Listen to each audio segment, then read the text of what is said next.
Good afternoon, everyone. This is Ajinkya Mode from Sincere. So today we are presenting our webinar, and the topic will be the expenditures of on-premise HPC versus cloud HPC infrastructure. So what is the expenditure? As we all know, expenditure is a action of spending our funds. But what are exactly are these? Because when we are investing such things on our infrastructure, so there are two main things that come to us. That is, first is the capital expenditure, and second is the operational expenditure. So I would like to present our director, Mr. Tanmay Shekte, and he will guide you and he will get you to understand in better manners. So I would like to ask Tanmay sir to start this session. Please, Tanmay sir. Yeah, thanks, Ajinkya, and welcome everybody. So today's webinar is on expenses on the on-premise HPC versus cloud HPC, and you will identify how to quantify the on-premise expenses, and then you can judge how to compare it with the cloud HPC. Let's start with a problem statement. The I need, or my organization need, a best performing HPC setup with a specific number of CPU cores, and you may need a graphics processor, so you need a specific number of graphic processors as well, and a typical terabytes of storage to run your simulation jobs for a specific month. So you are setting it up for a long duration, or you are setting it up for the a less number of months based on your project and the business aspects. So this is a problem statement, but what is the on top of that, with this problem statement, we'll discuss like how are the cost and the expenses associated with the problem. The webinar's objective is to help you to get a framework for analyzing the total cost of ownership, that is TCO of the HPC. So we will not give you the exact costing, like, okay, we will give you the example, by the way, but the costing will not be the exact one, like, okay, with this number of cores, this will be the costing. The reason being there are so many options available, and we'll discuss that in detail. But definitely this webinar will help you to design your framework to analyze the cost of owning the HPC. Now, the framework to identify cost has three stages. The first one is you should identify your usage pattern. Why are you buying this HPC, or why are you procuring this HPC, whether it's a cloud or the on-premises, whether your usage is 24/7 or you are considering only on the project or the need basis. So that usage pattern should be defined before identifying the cost. Then the percentage utilization. So even if you are running say 24/7, you may not occupy all the HPC capacity that you have procured. You will use the 30%, 40% or 80%. The typical industry standard is around 50%. So whenever you procure the system, you will be running less than 50% of the utilization generally.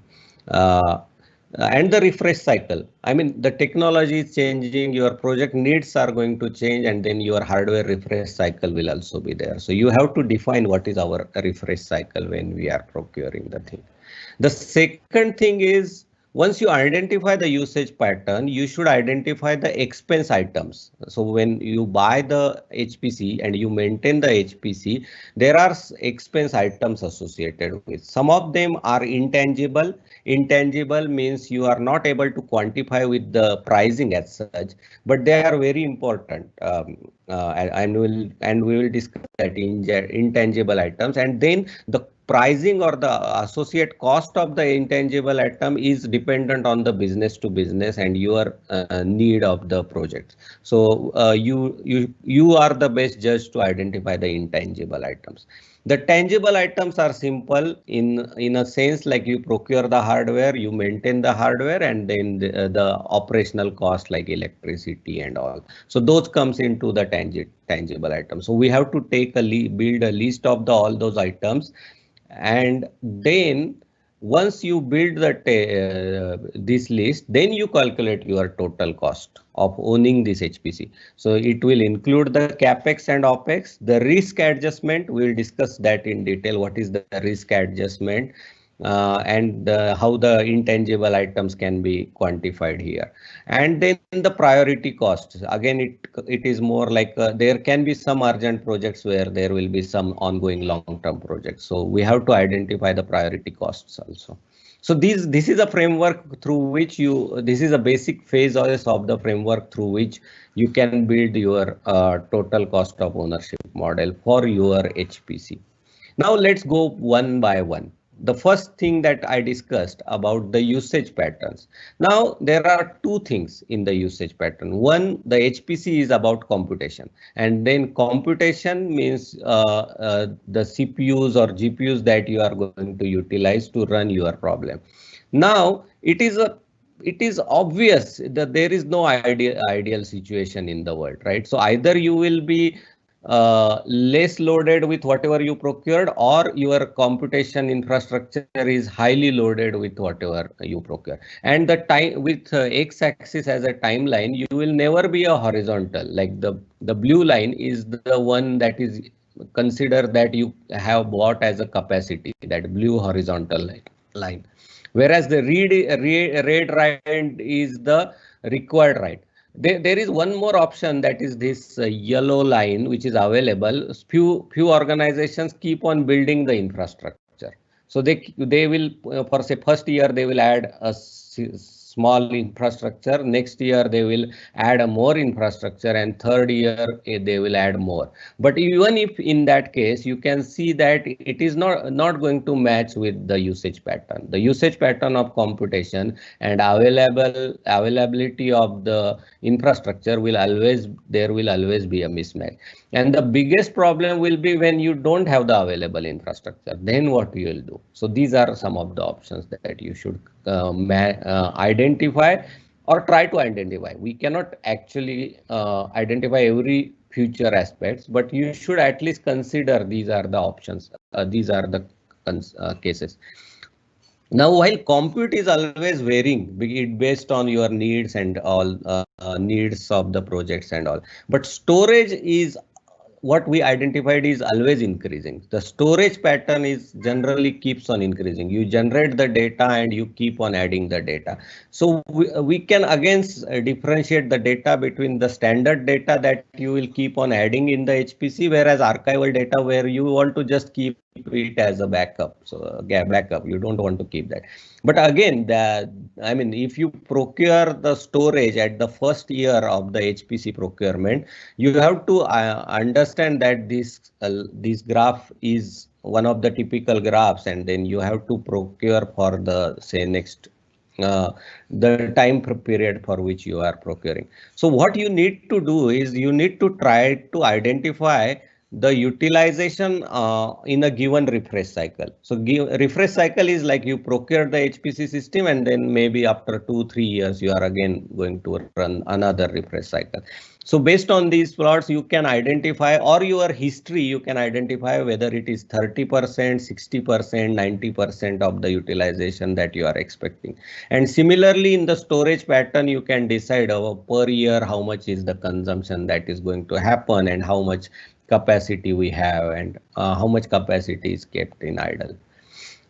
So now once you understood the usage pattern, you have some numbers with you. Now let's see, there are some things which are very important for the organization, and which we call it as intangible items, but they may not be quantified, but as a part of your organization, you should be able to identify those items. So first item is the business aspect. What are the priorities for my project? So there is one high priority project and I don't have the capacity, or there is in IT side, I mean the whole organization IT point of view, there is a strategy that there has to be a digital transformation. This has been in with many of the organizations. They have decided as their IT policy that we have to go with the digital transformation. Then how that translate into HPC? So it may translate into using using cloud-based HPC as a whole company-wide policy. And the management also need the agility. Agility means to change according to the required project or the change according to the technology.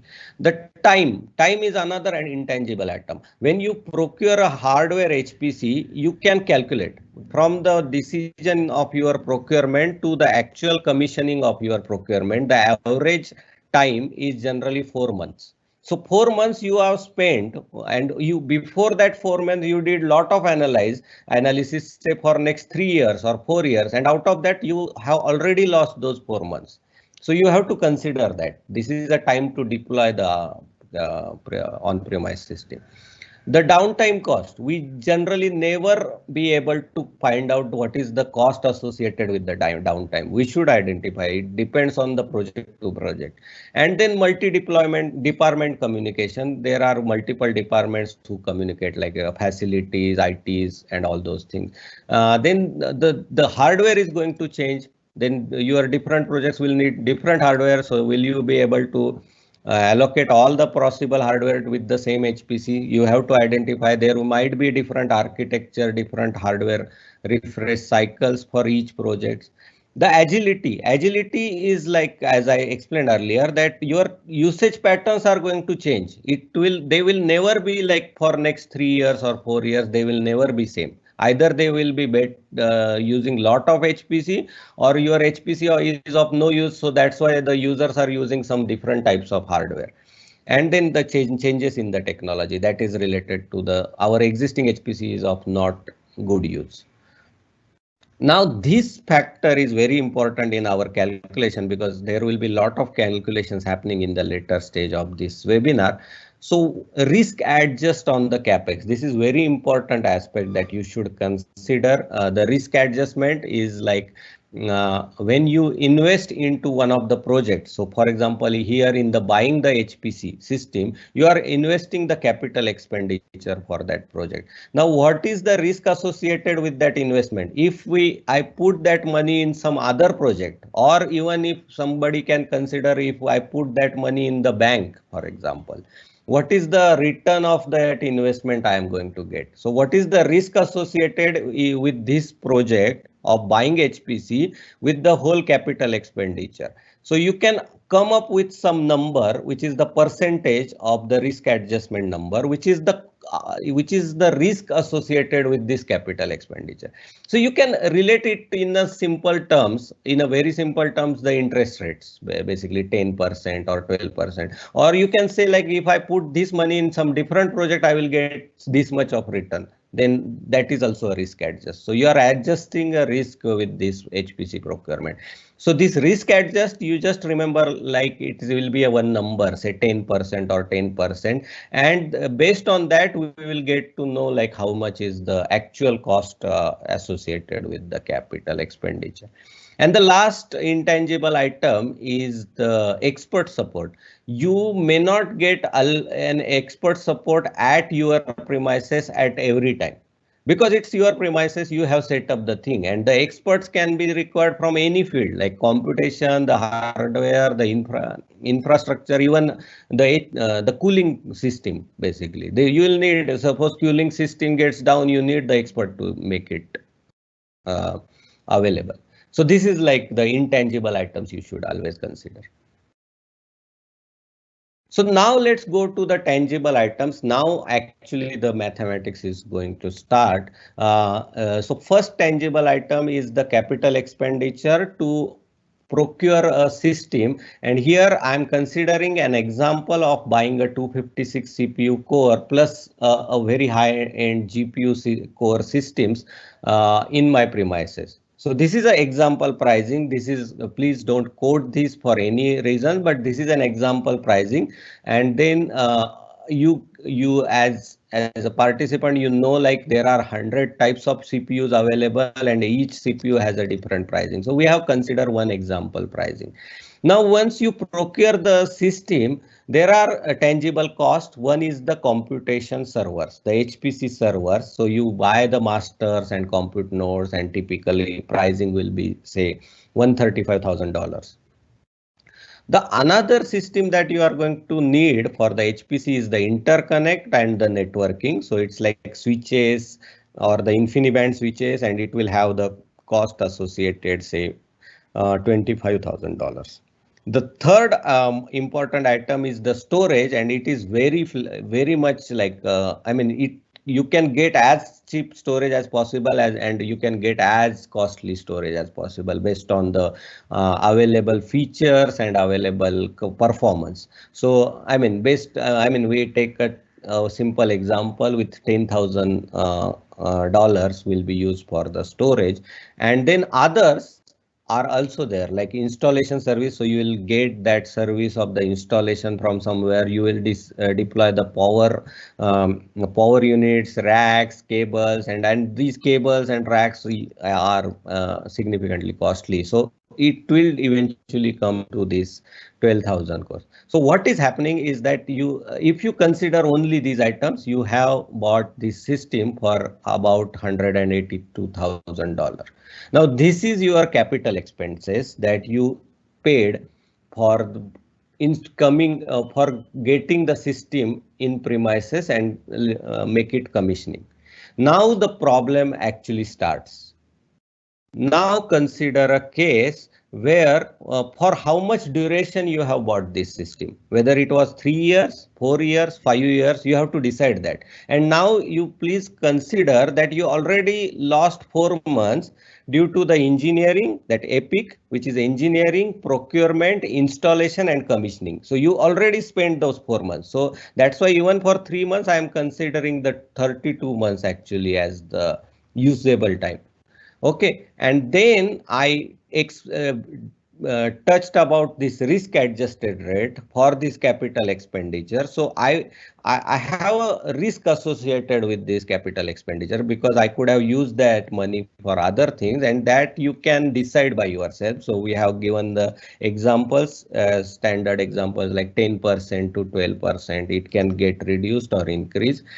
And then based on this capital expenditure, this is your adjusted monthly expense. So these are the numbers which are your adjusted monthly expenses. So you can relate it to your to the monthly installments, the EMIs that we pay, right, for any loans amount. So this is exactly related to that. I mean, almost with similar formulas, these numbers will come.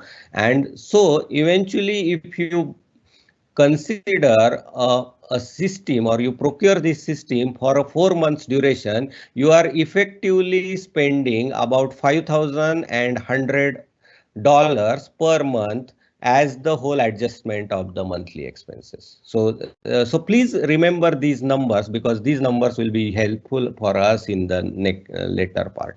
So these red numbers are important. So for 4 years, we have come to the number like about $5,000 and $5,100. Now you set up the system. The system is there. This rack is there in your premises, but does it stop your expenses? No, there will be the operational expenses associated with.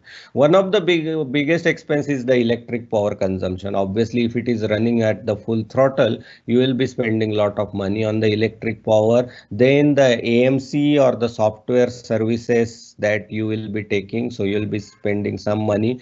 If you are while you are taking the services, you may have a full or part-time HPC expert. It depends. I mean, that's why it is very variable. And then other things that you may face, some of you, the people may not face, like downtime service, and then real estate, then the cooling system that you need to build and all. So consider a case that you are spending about $1,500 per month on the operational cost. So now you know the capex per month, which is about for 4 years procurement $5,000 plus, and then this is $1,500 per for the opex. Whereas if you have bought the things for say 3 years, then the cost will be higher. Now let's move to the next step, and now I want to add that capex and OPEX, the capital expenditure, the adjusted for per month, whereas and the OPEX per month. So we need to add those numbers. But before going to that, we need to also do comparison with, say, cloud, or in general, some basic units are required, right, to identify what is the cost and how we can compare, say, apple to banana. So we need to come to some where here I mean like on-premise to the cloud. So you need to come up with some simplified units. So first unit is called as a core hours, which is like very simple. So for example, consider you run a problem with, say, 100 CPU cores for, say, 4 hours, then it means you have consumed 400 core hours. So you can relate it to our electricity bill, where you get kilowatt hour or kilowatt hour. So same thing, like you use the wattage and then hours. So similarly, cores and CPU cores and hours. Similarly, for storage, you should identify GB months is the another criteria. So for example, if I run average 500 GBs for this should be 4 months, then it will be about 2000 GB month. So that is the comparison. So please remember this core hour terminology and against the storage terminology.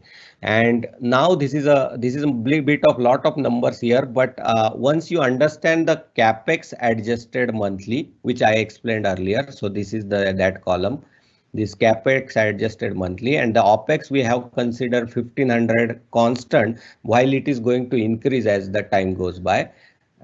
And then we will see like how this table looks like. So I will start explaining you this table. Now I'm simplifying the cost for 256 cores here.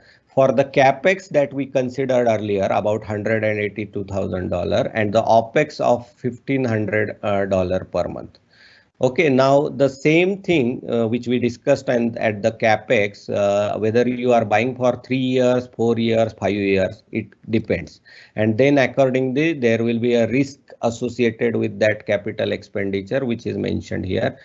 And then according to the way we do the interest calculation or the EMI calculation, based on that, the equal monthly installments for the capex monthly will come around like so. Both the capex and opex are considered here, but the third the column which is last but one column, which is percentage utilization, and as I explained by in defining the framework, the first phase was to identify the percentage utilization.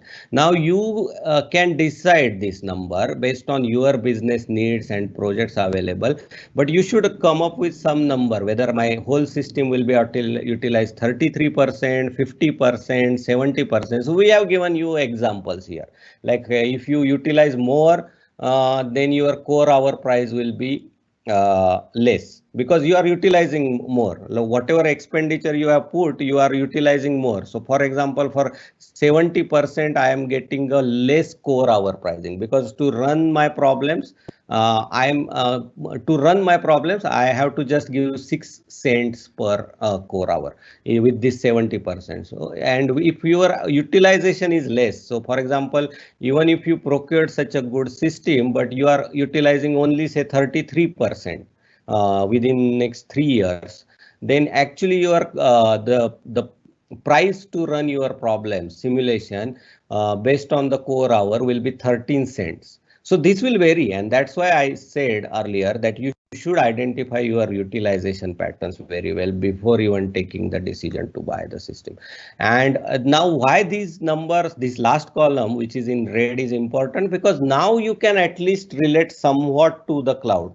So cloud is going to give lot of other benefits, but just if you want to consider numbers to numbers, you should first come to this column where you calculate the core hour price for having such a system in cloud versus on premises. So now the cloud vendors can also give you similar pricing, and then you can compare, okay, this makes more sense or versus this makes more sense. So that's why this is very important slide, and if you want to reiterate, I will do that in the question and answer if you have a specific questions here. But please consider that how much period you are going to procure this system for, what is the risk associated with this, like interest rates, other project expenditure and all, what is the capex adjusted monthly cost, which is the equal monthly installments or EMIs, the opex monthly, which can be small, higher, but the most important factor is the percentage utilization, how much time you are going to utilize this system, and the industry standard is not more than 50%. So and if it is going beyond say 90% for your case, then you have not procured the system which is capable to run your workload. So you are already not having a good system. So that is also the case, which I explained you the usage pattern. You bought a system which is always running at 90%. That means I didn't buy a system which can accommodate all the workload. I mean, if you can match exactly for next 5 years, then that's good, but it's generally not possible. So yeah, so we wanted to discuss more on the on-premise cost and how you can at least come close to what is the cloud HPC cost. And then we discuss these all things like on capital expenditure versus OPEX, and then there are like on-premise hardware, then software, and all these costs associated with that we have discussed. In cloud HPC, you generally get it within like week time, or even, I mean, within the discussion of the week's time with the operational cost. And then you can just pay for the subscription and support fees, and then you can go get the core hour pricing that we discussed, similar to the thing. Now, another thing, this is what we discussed is about buying a system completely, but many times you will get the projects for 2 months, 3 months, or say 1 month. In that duration, it is even not going to, we don't even need to do this analysis, because for 2 months project, or maybe even for 6-month project, you will consider like what is the best option for me, and in that case it might make sense to go for the say cloud HPC. So yeah, I think we tried to cover most of the aspect here, and I wanted to keep it short, like 30 minutes, and answer you more. We as a Synsius, we mostly work with the cloud HPC. We have a product called Sync HPC, which can connect to the cloud, any cloud, and you can run the simulations. We have deployed multiple HPC clusters in the cloud, from 64 CPU cores, I mean, as small as that, to say 1500 CPU cores. And the one more important aspect is the expert support, and the security is very important. So, I mean, we also care about that. But this particular webinar is more of the cloud expenditure. So notable applications that customers can run with our system is these, like there are many CAE applications that you can run with the cloud system. And yeah, I think I could cover most of the things. I will be ready to take the questions and answers here. And I will keep this screen available for the question and answer, so that if there are any questions, we will discuss on that.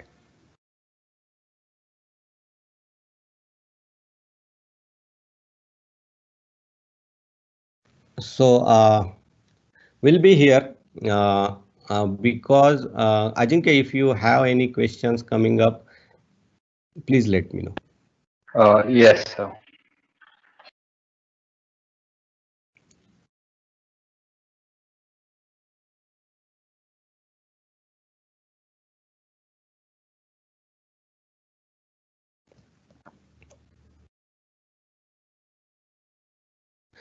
So in this table, most important factors are two.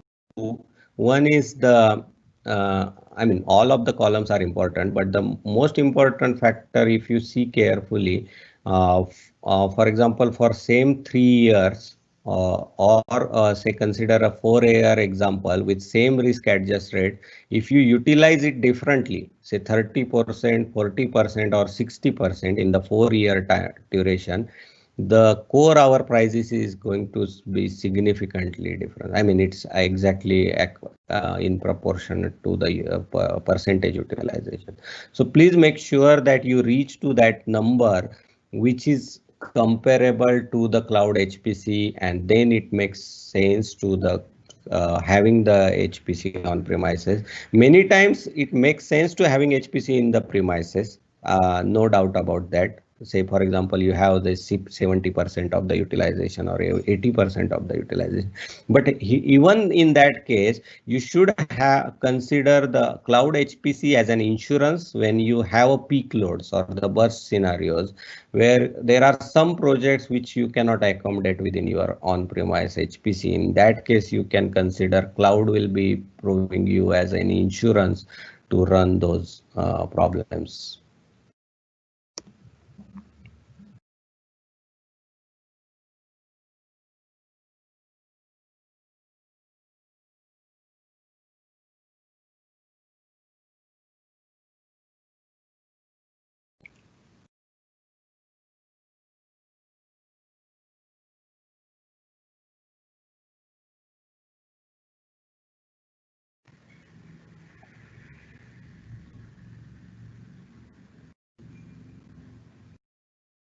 Yeah, one more question came like uh, uh, the on-premise system has a complete ownership. We have a complete ownership of the on-premise system, whereas cloud is the black box and security aspect. So cost is one thing, but cloud is like we don't know what is happening in the behind.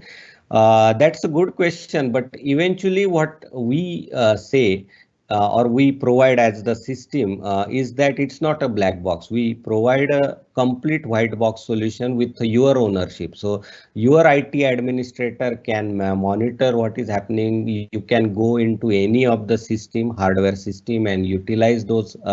You can monitor, your IT team can do monitoring on that side.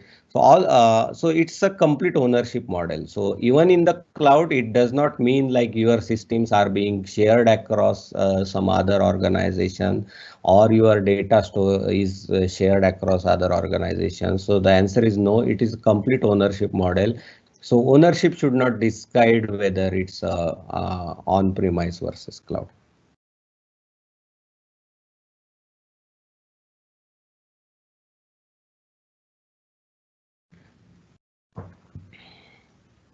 So there is one more question. What is the typical cloud price for the core hour price? So again, it's very much dependent on which cloud you select and which type of configuration you select. But these numbers that you see on the red numbers on the right hand side, exactly similar costing you will see in the cloud. And the cloud vendors also understand the reason why these numbers should come.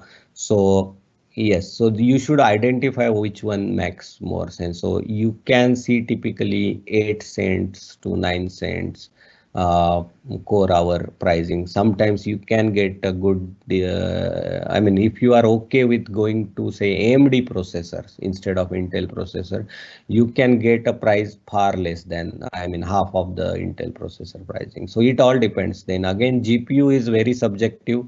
The graphic processor, there are so many varieties of graphics processor available.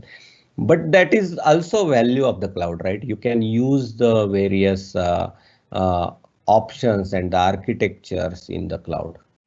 So one more question is there. Mhm. So the person is asking that the licenses that we are providing or the subscription fee that we are providing, so does it include the license cost of any solver? Yeah. Good question. So we offer two options. One is like you can connect your on-premise licenses directly to the cloud, which is a typical scenarios we serve with. with some of the application vendors, they have come up with a good pricing for the good pricing for the software for the cloud. So yeah, we can connect you with those vendors, and then you can get the cloud pricing from them. But typical use case patterns that we have seen is that connecting on-premise licenses to the cloud whenever required. And yeah, both options are available. Yes, because the person is currently using some solver licenses. So he Mhm. has another question that can he use same licenses in the cloud? Yes. So yes, the answer is yes, he can use the same licenses. There is no problem at all. Only thing is that we should talk with your solver vendor. And as I explained earlier, like many of the industry leaders in the solver market allow to use the existing licenses into the cloud. But you should talk once, because your terms and conditions should be validated for that licenses. Technically, it is possible. You just need to talk with your vendor that we will be using these licenses into the cloud. But most of them allow, so should not be any problem.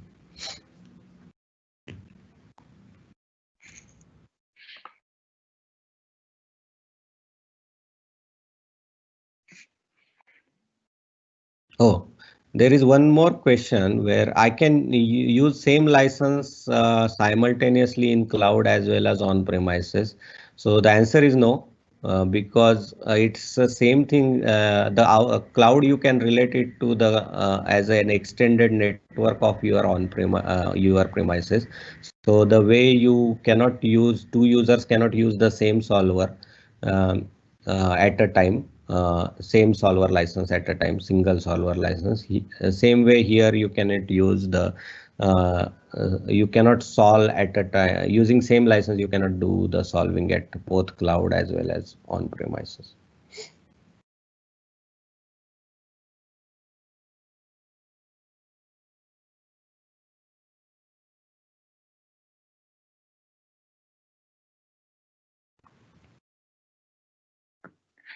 So one more question has come up. Mhm. So the person is asking a question that is, can the cloud HPC be charged based on the usage?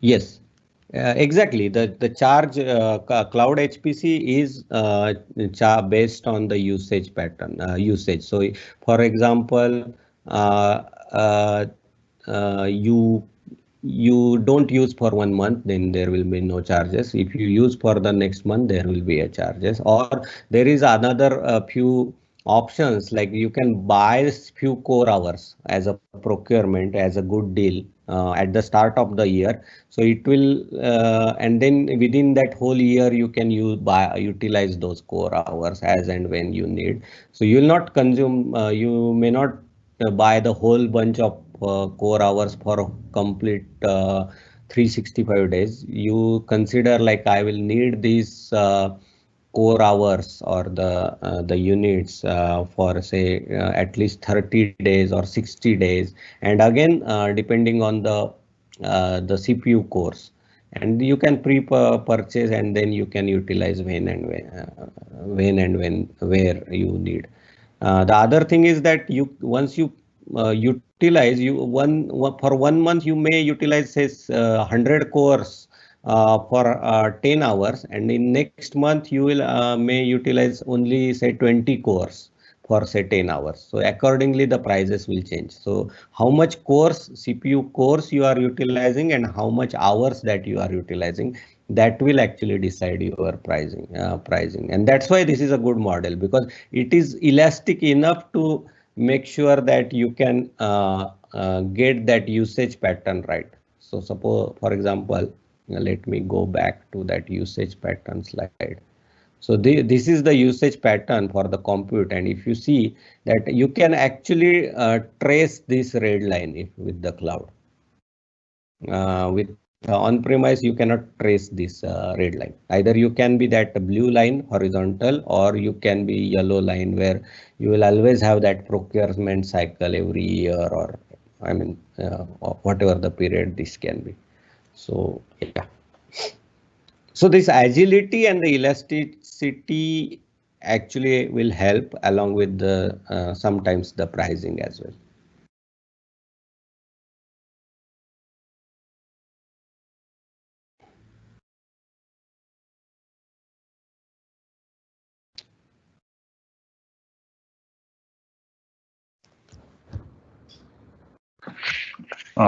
So one more question has come up, that is, Mhm. hello, is it possible to enable specific application configuration in the cloud as per our requirement, which is not current category? Yes. Good question. Actually, that's what we call it as the ownership of the cloud. You should not consider it as a black box. It should consider it as your own system in the cloud, and we can, I mean, our engineering as well as you yourself or any of your cloud vendor can help build that application, and you can run your simulations and problems in cloud, which are not in a specific category. So it's a completely customization. Just assume that your HPC system is someplace somewhere and you get complete access to that system. Uh, okay. One more question is there. So do you have any queue management system for the solver jobs? Yeah, good question. So yes, this Sync HPC product that we provide, it has the queue management, the job scheduling, then the user management, storage management, the license management, and the license connectivity from the office to the cloud, secure, then do the modeling in the cloud, like securely do the 3D modeling on the cloud. So all these aspects are the part of our product Sync HPC. Okay. So another question is there. So the attendees is already having licenses only for the India, but he's saying that we have local license only in India only, which Hmm. cannot be used outside India. Hmm. Whether these licenses can be used directly or it can be used only if the vendor allows. Yeah, again, good question. So we have many customers who have the India licenses, and the good part is that the India HPC cloud is available. So all these vendors, cloud vendors, sorry, the application or the solver vendors allow you to run the cloud based simulations in India data centers. So you will be able to utilize the India data centers, and there are almost like all of our Indian customers which are commercial customers, like who are using the commercial solver licenses, are using India based licenses, many of them. There are like 20% of them who have the global licenses and global teams. That's why they can utilize the outside India. And the scientific or the open source applications, those guys are actually look for the best possible or the cheapest possible option all around the globe, because they are like open source team, I mean community members, so they generally utilize outside India also. So yeah, so India facility is available. Great. So same attendees is saying that also we have connected multiple solvers in our current HPC, and also using few scripts for post-processing HPC itself. Will it be the same? Can be done right? Multiple solvers connection plus post-processing. Yeah, so again, the question comes into the customization part where, as I said, like the ownership is with the organization. So all the access, while they can use our simple interfaces to submit their problems and manage the infrastructure, but the customization and the ownership is still with them, so they can build the whole system, and our engineering team will also help them build. build this cross solver cross solver customizations and the pre and post processing scripting, so that that can be done. So that is great. Thank you, Tanmay sir. So we Mm. have reached our time. So still anyone having any question, please let us know so we can solve it over here only. Otherwise, you can also contact us on our mail ID. So please ask any questions if anyone having. Yeah, so we'll wait for a couple of more minutes, and then if there are no questions, then we will anyway answer them from at the info@synsius.com. Right, sir.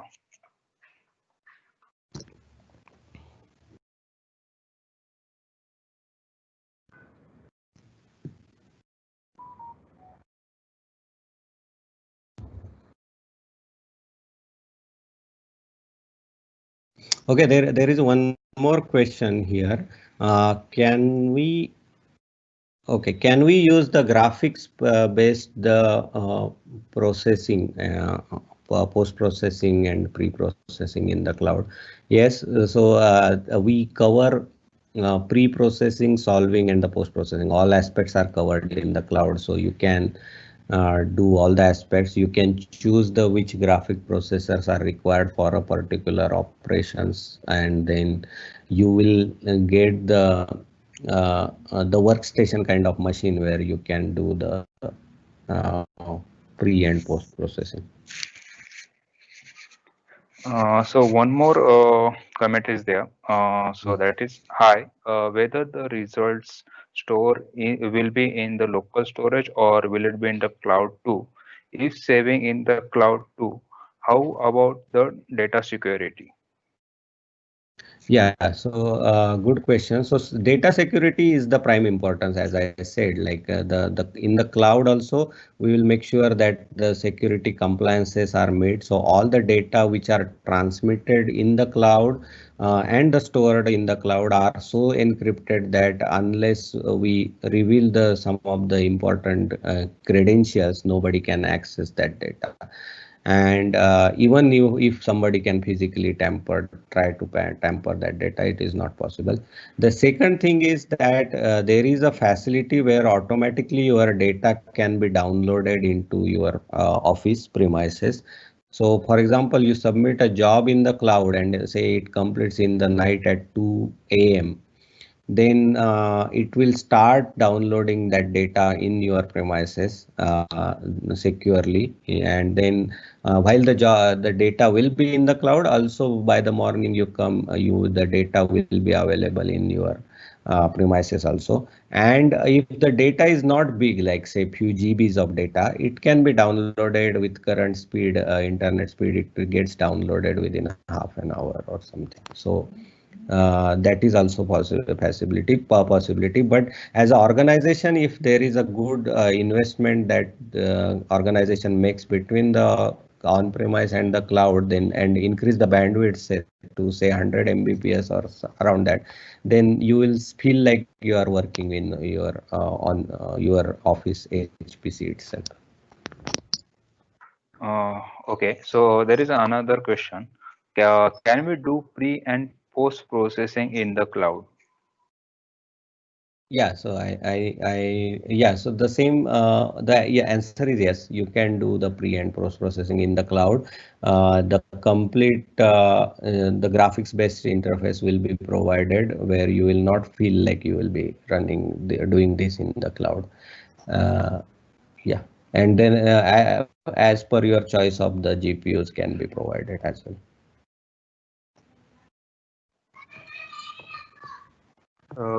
Okay, so uh, there is one more comment that is a result file from the cloud HPC. Can it be directly loaded into any post-processing software directly from the cloud without downloading to the local location? Yes, so good question again. As I explained, the customization, so the once your output is generated, it can be fed to the post-processing scripts and then it can be utilized for the next set of the action. So it can be done. So you can build the whole pipeline from the pre-processing to the post-processing in the cloud as per your choice. Or some customers decide whether I will do the pre-processing on premises, but solving and post-processing they do in the cloud, or they do the only solving in the cloud. So there are various options, but you can do everything in the cloud as such.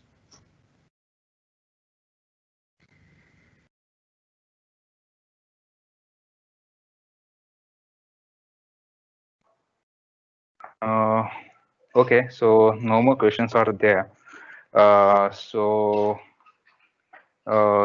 we can stop this session over here, or we can wait for a Yeah, minute. I think we are already out of time, so we can stop, and then Mhm. we will definitely help the participants to get answers if they send us an email at info@syncies.com. Right. Thank you, attendees, for attending this session. So we will provide you all the details that required. And if you want some more details, please kindly contact us at info@syncies.com. So we can provide you some of the documents that will satisfy your queries or your question. So we'll definitely do that for you. Okay. Thank you, Tanmay sir. Thank you, Rohit sir, for arranging this webinar. So I think so we have to end this session because we are already running out of the time. So I would like to thank you all. Thank you. Bye. Yeah, bye.